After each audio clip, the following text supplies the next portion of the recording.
आज हम सीखेंगे कि इनकम टैक्स रिटर्न कैसे फाइल करी जाती है। तो हम जो रिटर्न फाइल कर रहे हैं ये है फॉर फाइनेंशियल ईयर 24-25 जो कि होता है असेसमेंट ईयर 25-26। इसमें हम जो रिटर्न फाइल करने जा रहे हैं वो एक सैलरी रिटर्न है एंड इसमें हम ITR 1 फॉर्म फाइल करेंगे। तो इनकम टैक्स रिटर्न फाइल करने स्टार्ट करने से पहले हम सबसे पहले जाएंगे इनकम टैक्स की वेबसाइट पे। इनकम टैक्स की वेबसाइट पे जाने के बाद हम यहाँ पे लॉगिन पे क्लिक करेंगे। लॉगिन पे क्लिक करने के बाद यहाँ पे हम पैन कार्ड नंबर डालेंगे अपने क्लाइंट का एंड इसमें यहाँ पे नीचे पासवर्ड डालेंगे जो भी हमारे क्लाइंट का लॉगिन ID पासवर्ड होगा। जब हमारी स्क्रीन ओपन हो जाएगी तो हम यहाँ पे डैशबोर्ड पे क्लिक करेंगे। इसमें ये बता रहा है कि फाइल योर रिटर्न फॉर 31 मार्च 25 और असेसमेंट ईयर 25-26। इसमें हम फाइल नाउ पे क्लिक करेंगे। फाइल नाउ पे क्लिक करने के बाद ये यहाँ पे सेलेक्ट करके आ रहा है 25-26 करंट असेसमेंट ईयर जो कि सही है। यहाँ पे नीचे सेलेक्ट मोड ऑफ फाइलिंग, इसमें ऑनलाइन ऑफलाइन दो ऑप्शन आ रहे हैं। हम ऑनलाइन सेलेक्ट करेंगे। ऑफलाइन जब सेलेक्ट करते हैं जब हम एक्सेल यूटिलिटी के थ्रू अपनी इनकम टैक्स रिटर्न फाइल करना चाहते हैं, वो हम किसी और वीडियो में डिस्कस करेंगे, बट अभी हम ऑनलाइन यूटिलिटी के थ्रू कर रहे हैं तो इसको हमने सेलेक्ट किया है। कंटिन्यू पे क्लिक करेंगे। स्टार्ट न्यू फाइलिंग पे जाएंगे। स्टार्ट न्यू फाइलिंग पे जाने के बाद यहाँ पे तीन ऑप्शंस आ रहे हैं, इंडिविजुअल, HUF एंड अदर्स। तो हम यहाँ पे इंडिविजुअल सेलेक्ट करेंगे।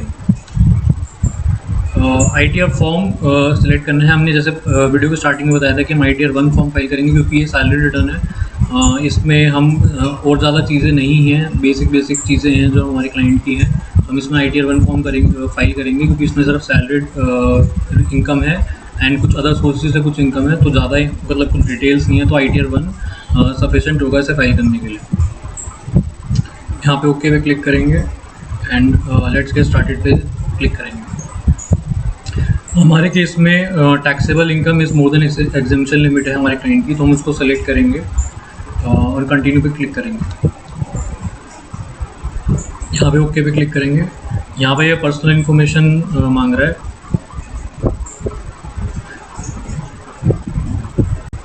तो पर्सनल इन्फॉर्मेशन इसमें प्री फिल्ड आ रही है जैसा कि आप देख सकते हैं। अगर आप फर्स्ट टाइम रिटर्न फाइल कर रहे हैं किसी पर्टिकुलर पैन कार्ड पे तो उसमें आपको सारी डिटेल्स स्टार्टिंग से A to Z डालनी पड़ती हैं, नेम वगैरह, आधार कार्ड नंबर, सब कुछ। बट अगर आप ऑलरेडी पहले रिटर्न फाइल कर चुके हैं तो सब डिटेल्स प्री फिल्ड आती हैं। इवन जो आपकी AIS होती है, एनुअल इन्फॉर्मेशन स्टेटमेंट, उससे भी जो आपकी इनकम्स हैं ऑलरेडी प्री फिल्ड आती हैं यूटिलिटी में। तो आपका जो इनकम टैक्स रिटर्न फाइल करने का जो प्रोसेस है वो काफ़ी ईजी हो जाता है क्योंकि काफ़ी सारा काम ऑलरेडी बैकएंड से होके चल रहा है। इसके अलावा सबसे इंपॉर्टेंट चीज़, रिटर्न फाइल करने से पहले हमें यहाँ पे अपना 26AS फॉर्म जरूर देख लेना चाहिए। तो इसमें 26AS फॉर्म कैसे ओपन होगा, ई फाइल में जाएंगे, इनकम टैक्स रिटर्न्स में जाएंगे, यहाँ पे आएंगे व्यू फॉर्म 26AS और यहाँ पे कंफर्म पे क्लिक कर देंगे।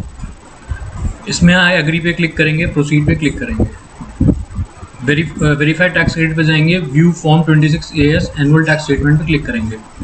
इसमें हम जिस असेसमेंट ईयर की रिटर्न फाइल कर रहे हैं वो सिलेक्ट करेंगे, HTML सेलेक्ट करेंगे, व्यू डाउनलोड पे क्लिक करेंगे। तो इसमें बेसिकली यहाँ पे सारी जितनी भी इनकम्स हैं हमारे क्लाइंट की for this particular financial year या असेसमेंट ईयर, वो सारी आ जाएंगी। उस पर कितना TDS कटा है वो आ जाएगा। तो हमें इंश्योर करना है कि ये जितनी भी इनकम्स यहाँ पे आ रही हैं ये हम अपनी इनकम टैक्स रिटर्न में जरूर शो करें। अगर ये हम नहीं शो करते तो कहीं ना कहीं इनकम टैक्स डिपार्टमेंट से नोटिस आ सकता है। तो हमें ये इंश्योर करना है कि ये हम ज़रूर शो करें। वापस हम अपनी रिटर्न पे आएंगे। रिटर्न में ऑलरेडी सारी डिटेल्स प्री फिल्ड आ रही है। नेचर ऑफ एम्प्लॉयमेंट बड़ा इंपॉर्टेंट होता है। नेचर ऑफ एम्प्लॉयमेंट आप सिलेक्ट कर सकते हैं, स्टेट गवर्नमेंट है इसमें ऑप्शन, सेंट्रल गवर्नमेंट है, पब्लिक सेक्टर अंडरटेकिंग है, पेंशनर्स है। तो इसमें सेंट्रल गवर्नमेंट के आप एम्प्लॉय हैं तो सेंट्रल गवर्नमेंट आएगा, स्टेट गवर्नमेंट के तो स्टेट गवर्नमेंट आएगा, PSU है, आप किसी गवर्नमेंट कंपनी में काम कर रहे हैं तो फिर वो आएगा। अगर आप प्राइवेट कंपनी में काम कर रहे हैं तो सिर्फ अदर्स आएगा, कुछ भी नहीं आएगा। यहाँ पे अदर्स ही आएगा और कुछ सेलेक्ट करने की जरूरत नहीं है। और अगर आप बिजनेस कर रहे हैं, आपका कोई जॉब ही नहीं है, तो आप नॉट एप्लीकेबल में क्लिक करेंगे। तो हमारे केस में जो क्लाइंट है वो प्राइवेट कंपनी में काम करता है तो हम अदर्स सेलेक्ट करेंगे। उसके बाद नीचे आता है फाइलिंग सेक्शन में यहाँ पे फाइल्ड अंडर सेक्शन 139(1), 139(5). तो हमारा 139(1) में आएगा। 4, 5, 6 कुछ भी एप्लीकेबल नहीं होगा क्योंकि हम फर्स्ट टाइम रिटर्न फाइल कर रहे हैं, हम रिवाइज रिटर्न भी नहीं फाइल कर रहे, रिलेटेड रिटर्न भी नहीं फाइल कर रहे। नीचे आएंगे, नीचे यहाँ पे दो ऑप्शंस आ रहे हैं कि हमें 115 BAC ऑप्ट आउट करना है या फिर हमें इसे क्या बोलते हैं ऑप्ट इन करना है। तो ये बेसिकली ये पूछना चाह रहा है कि आपको न्यू रिजीम में आप जाना चाहते हैं या ओल्ड रिजीम आपको सेलेक्ट करनी है। तो हमारे केस में जो क्लाइंट को बेनिफिट होगा वो ओल्ड रिजीम में होगा, तो इसमें हम ये सेलेक्ट करेंगे। ये सेलेक्ट करते ही ये ओल्ड रिजीम में ऑटोमेटिकली इसे शिफ्ट कर देगा, क्योंकि ओल्ड रिजीम में हमारा कम टैक्स लगेगा, तो इसलिए हम ओल्ड रिजीम सेलेक्ट करेंगे। यहाँ पे आप नीचे बैंक डिटेल्स डालेंगे और कन्फर्म पे क्लिक करेंगे। तो आपका फर्स्ट स्टेप कंप्लीट हो गया है। यहाँ पे जितनी भी इनकम्स है, जैसे ऑलरेडी बताए, आनी चाहिए सारी। एंड आपको फॉर्म 16 भी अपना इंश्योर करना है कि आप उसे भी चेक करें। तो जैसे क्लाइंट का फॉर्म 16 है, जिसमें आप इनकम देख सकते हैं कि अराउंड 4 लाख हमारी सैलरी इनकम शो हो रही है। जो TDS जो फॉर्म 16 हमारे एम्प्लॉयर ने हमें इशू करा है हमारे क्लाइंट को, उसमें इतनी इनकम आ रही है और TDS डिडक्टेड कुछ भी नहीं आ रहा है। तो ये हमें इंश्योर करना है कि ये इनकम सारी आ रही हो। एंड इवन हम इसको भी अपनी जो कंप्यूटेशन हमारे एम्प्लॉयर ने तैयार करके दी है वो भी हम चेक कर सकते हैं। तो उसमें भी इतनी इनकम आ रही है, लास्ट में कुछ रिबेट वगैरह है, स्टैंडर्ड डिडक्शन है, एंड लास्ट में जो टैक्स बन रहा है इतना बन रहा है, उसमें कुछ रिबेट दे रखी है, एंड लास्ट में ज़ीरो इनकम बन रही है। तो ये सब चीज़ें भी चेक करनी होती हैं कि इसमें जितनी भी इनकम्स आ रही हैं, जो भी आ रही हैं, वो हम सारी अपनी रिटर्न में शो कर रहे हैं नहीं कर रहे हैं। तो इसमें जैसे ऑलरेडी प्री फिल्ड आ रही है सैलरी इनकम, तो ये आप देख सकते हैं आ रही है। एंड इसमें डिडक्शंस वगैरह भी आ रही हैं। तो हमारी जो है इनकम फ्रॉम हाउस प्रॉपर्टी कुछ नहीं है, salaried income already pre filled आ रही है, इसको हमने चेक भी कर लिया है कि सही आ रही है। इसके अलावा इंटरेस्ट ऑन बॉरोड कैपिटल कुछ नहीं है। इनकम फ्रॉम अदर सोर्सेज हमने ऐड करे हैं, इसमें 46/34 की जो इंटरेस्ट इनकम है वो आ रही है, एंड 1203 सेविंग्स अकाउंट का इंटरेस्ट हमने ऐड किया है। तो सेविंग्स बैंक अकाउंट का जो इंटरेस्ट आ रहा है, ये जो हमारा सेविंग्स बैंक अकाउंट खुला हुआ है हमारे क्लाइंट का, उसका जो इंटरेस्ट आ रहा है वो डाला हुआ है। एंड जो हमने डिपॉजिट्स कराए हुए हैं बैंक में, मतलब क्लाइंट ने, उसका टोटल जो इंटरेस्ट पूरे साल का रिसीव है वो आ रहा है, जिसको हम यहाँ पे भी देख सकते हैं कि ये यहाँ पे शो हो रहा है। इसके अलावा और कुछ इसमें इनकम नहीं आएगी, तो हम कंफर्म पे क्लिक करेंगे।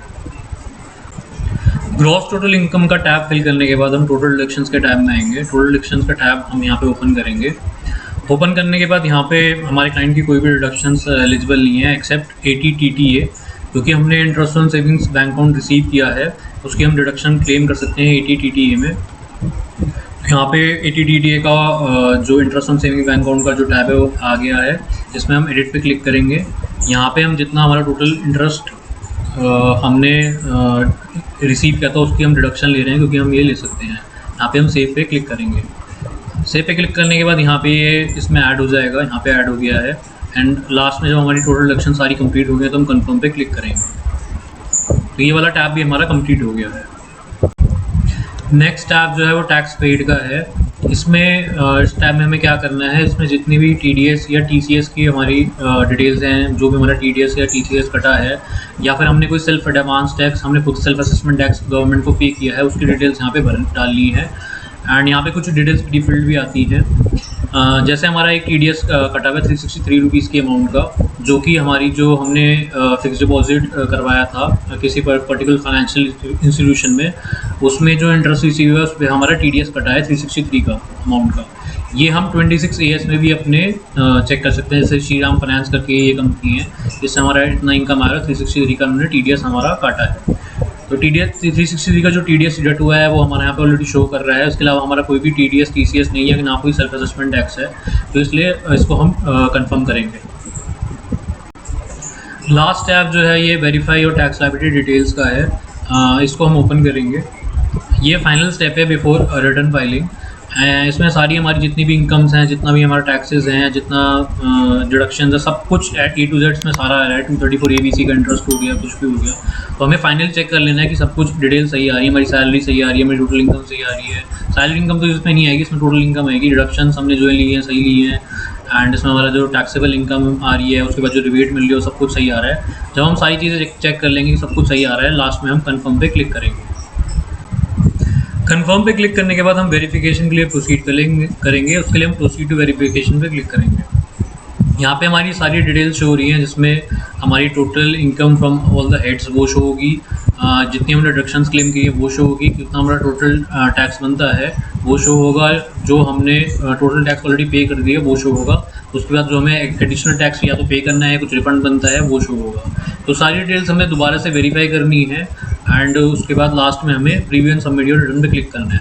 अभी एक्चुअली क्या होगा कि कुछ छोटे छोटे स्टेप्स हैं, उसको बस फास्ट ओके ओके क्लिक करके करना है, क्योंकि हमने मेजर काम 99% काम ऑलरेडी कर चुके हैं हम रिटर्न फाइलिंग का। आप हमें सिर्फ क्या बोलते हैं वेरिफिकेशन करनी है, OTP के थ्रू अपना फाइनल जो सबमिशन है वो करना है, उसके अलावा कुछ नहीं करना है। तो बार बार वो मतलब वेरीफाई करने को रिटर्न को बोलेगा, बट हमें ऐसे करने की ज़रूरत नहीं है, क्योंकि हम ऑलरेडी रिटर्न 99% कंप्लीट कर चुके हैं।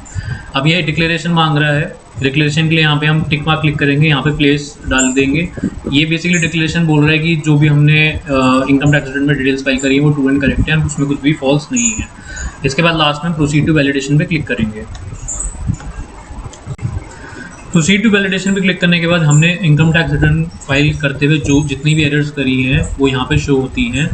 हमारे केस में कुछ भी एरर्स नहीं है, नो एरर्स वर फाउंड आ रहा है, तो हम आगे प्रोसीड करेंगे। इसमें के लिए हम प्रीव्यू पे क्लिक करेंगे। प्रीव्यू पे क्लिक करने के बाद यहाँ पे नीचे आएंगे, तो हम यहाँ पे जितनी भी डिटेल्स हमने फिल करी हैं वो सारी हम दोबारा से वेरीफाई कर सकते हैं। अगर हम सबके लिए ओके हैं तो हम प्रोसीड टू वैलिडेशन पे क्लिक करेंगे। प्रोसीड टू वैलिडेशन पे क्लिक करने के बाद ये दोबारा से सेम चीज़ बोलेगा कि नो एरर्स वर फाउंड। अगर कोई एरर आ रही है तो हमें उसे ठीक भी करना पड़ेगा। हमारे केस में नहीं आ रही है, तो दोबारा से हम प्रोसीड टू वेरिफिकेशन पे क्लिक करेंगे। अब लास्ट में ये आधार बेस्ड OTP से हमारी रिटर्न जो है ई-वेरीफाई करेगा, एंड इसके लिए हमें ऑफलाइन सबमिशन कराने की ज़रूरत नहीं है, कुछ कोरियर कराने की ज़रूरत नहीं है। तो हम ई-वेरीफाई पे 9 पे क्लिक करेंगे एंड कंटिन्यू पे क्लिक करेंगे। कंटिन्यू पे क्लिक करने के बाद यहाँ पे बड़े सारे ऑप्शंस शो कर रहा है, जिससे हम ई-वेरीफाई कर सकते हैं। हम आधार बेस्ड OTP से कर सकते हैं, डिजिटल सिग्नेचर से कर सकते हैं, नेट बैंकिंग के थ्रू कर सकते हैं, बैंक अकाउंट के थ्रू कर सकते हैं। हमारे केस में हम OTP बेस्ड आधार से करेंगे, एंड आप कोई सा भी ऑप्शन सेलेक्ट कर सकते हैं, उससे आप वेरिफिकेशन कर सकते हैं। ये वेरिफिकेशन जो है ये बड़ी इंपॉर्टेंट होती है, इसी से हम हमारा फाइनल सबमिशन होता है रिटर्न का। इसके बाद हम कंटिन्यू पे क्लिक करेंगे, एंड इसमें हम ये स्टेप शो नहीं करेंगे। I agree to validate my Aadhaar details पे क्लिक करेंगे, OTP जनरेट करेंगे। हमारा जो आधार कार्ड से लिंक्ड मोबाइल नंबर है उस पर OTP आएगा, वो OTP हम यहाँ पे फिलिंग करेंगे एंड सबमिट करेंगे। जैसे ही हम सबमिट पे क्लिक करेंगे हमारी रिटर्न जो है सबमिट हो जाएगी। ये पूरा प्रोसेस है इनकम टैक्स रिटर्न फाइल करने का। ITR 1 जो है सैलरी रिटर्न जो फाइल करते हैं हम 24 25 की, एंड ये वेरी बेसिक रिटर्न है। ये काफ़ी ऐसी कॉम्प्लेक्स रिटर्न नहीं है या फिर काफ़ी डिटेल्ड रिटर्न नहीं है जिसमें हमें काफ़ी सारे सेक्शंस या प्रोविजंस की अंडरस्टैंडिंग हो। तो बट एक ओवरव्यू लेने के लिए कि बेसिकली इनकम टैक्स रिटर्न कैसे फाइल करी जाती है, ITR 1 कैसे फाइल करी जाती है, सैलरी रिटर्न कैसे फाइल करी जाती है, ये उसको समझाने के लिए है। तो इससे आप ये अंडरस्टैंडिंग ले सकते हैं। इसके अलावा आपके कोई भी क्वेश्चंस हैं, आपके कोई भी डाउट्स हैं, आप नीचे कमेंट सेक्शन में हमें पूछ सकते हैं, हम ज़रूरी उसका रिप्लाई करेंगे।